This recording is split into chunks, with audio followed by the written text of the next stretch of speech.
சேலம் மாவட்ட சௌராஷ்டிரா சமூக முன்னேற்ற அறக்கட்டளையின் சேலம் மாவட்ட சௌராஷ்டிரா சமூக முன்னேற்ற சங்கம் SMS தங்களை அன்புடன் வரவேற்கிறது.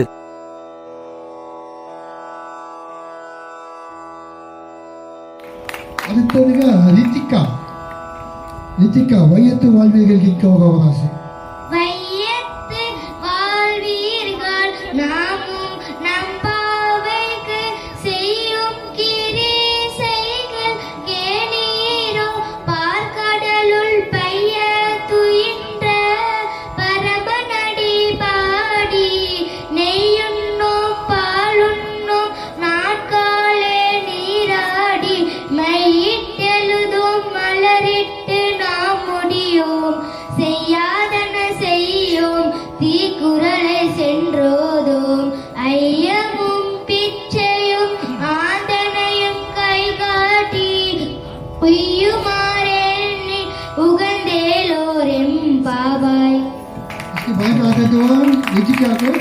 ఒకడు మనపాడం వెళ్ళి ఒక రకం సంఖ్య ప్రమాదంగా చేయన ఇక ప్లేస్ దగ్గర తోసి సంభవ అభ్యాసి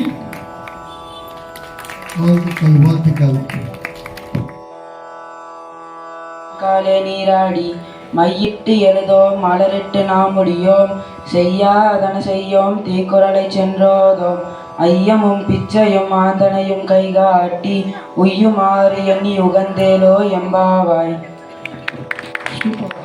வையத்து வாழ்வீர்கள் அப்படின்னுட்டு ஆண்டாள் நம்ம எல்லாரையும் கூப்பிடுறா. இந்த உலகத்துல இருக்கிறவாளே அத திருமால் கண்ணனாக அவதரித்த ஆயர்பாடியில் வாழும் சிறுமிகளே அப்படின்னு சொல்லி கூப்பிடுறா.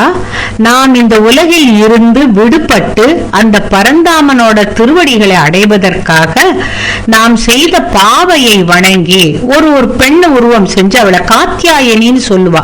இந்த பாவை நோன்புங்கிறத காத்தியாயனிங்கிற ஒரு தேவதைய ஒரு பெண் உருவத்துல வச்சு வணங்கி காத்தியாயனி மகாமாயே மகாயோகின் யதீஸ்வரி நந்தகோப சுதம் தேகி பதிமே குருதே நமக அப்படின்னா நந்தகோபனுடைய மகனாகிய கண்ணனை போலவே எனக்கு ஒரு கணவன் வர வேண்டும் அப்படின்னு கன்னி பெண்கள் வேண்டுவதாக இந்த காத்தியாயனி மந்திரம் சொல்றது.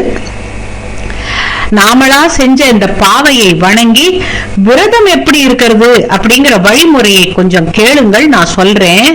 நெய் சாப்பிட வேண்டாம், பால் குடிக்க வேண்டாம், விடிகாலம்புற எழுந்து குளிச்சுடணும், நீராடிடணும், கண்ணில் மை தீட்ட வேண்டாம், கூந்தல்ல மலர் சூடிக்க வேண்டாம். மார்கழியில் பூக்கிற மலர்கள் எல்லாமே திருமாலுக்கு சொந்தம் என்று சொல்வார்கள். தீய செயல்களை மனதாலே நினைக்க கூடாது. அதாவது தீய சொற்களை சொல்வது பாவம், பிறரை பத்தி கோல் சொல்றது இதெல்லாம் வேண்டாமே. தீக்குறளை சென்றோதனா ஒருத்தரை பத்தி போட்டு கொடுக்கறதெல்லாம் வேண்டாமே அப்படின்னு சொல்றா.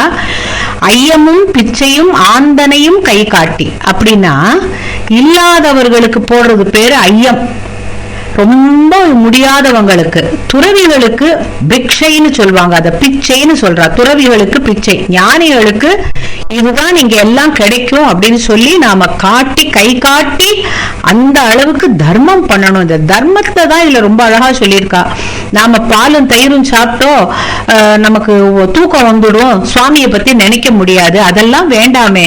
அது கண்ணனை இந்த நோன்பு ஆரம்பிக்கிற பொழுது கண்ணனை பத்தியே நினைச்சு அப்புறம் கடைசியில விரதம் முடிக்கிற போது கண்ணனோட சேர்ந்து நல்ல சக்கரை பொங்கல் சாப்பிடலாம். இப்போதைக்கு கொஞ்சம் சாப்பாட்டை குறைச்சு சிந்தனைய கடவுள்கிட்டயே வைக்கணும் அப்படின்னு சொல்றா. இதுக்கு ஒரு உள்ளர்த்தம் என்னன்னு கேட்டா, ஒரு செயல்ல நம்ம வெற்றி பெறணும்னா கட்டுப்பாடு ரொம்ப முக்கியம். வாயை கட்டி போட்டால் மனம் கட்டுப்படும், மனம் கட்டுப்பட்டால் கடவுள் கண்ணுக்கு தெரிவான் அப்படின்னு சொல்லுவா.